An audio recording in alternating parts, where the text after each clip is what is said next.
I'm Prime Minister Scott Morrison, and good morning to the good women of Australia and the rest of you also. So yesterday my thoughts were very much with you as you rallied for your very important cause on the steps of my workplace.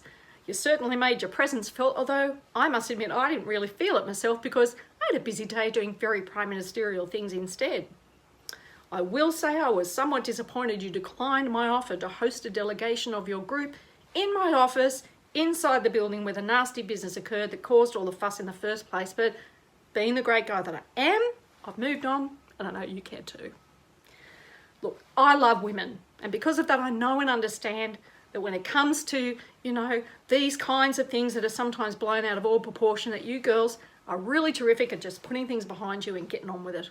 So you've had your chance, jump up and down, have a little bit of a shout, and the government appreciates you now doing what women do best, which is forgiving the bad things that men did in the past and acting like they never happened in the first place.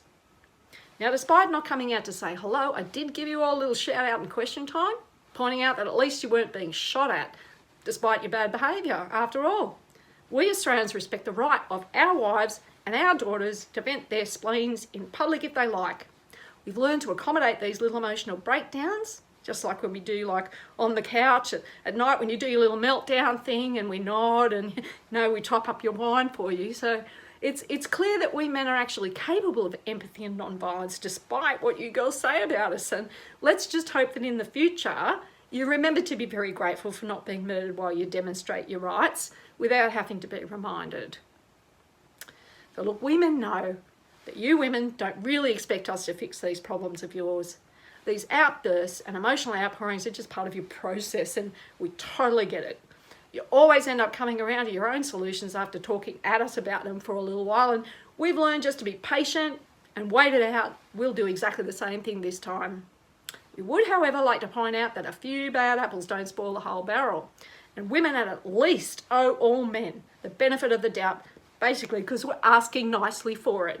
And it makes us feel sad and angry when you girls suggest that, you're suspicious of all men all the time, everywhere you go, and we can't have government ministers off on mental health leave all the time. Nothing's ever going to get done.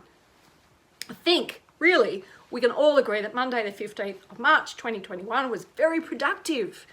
I got my special prime ministerial work done without any interruptions, and you got to share deeply about your special lady feelings. Now the business is over.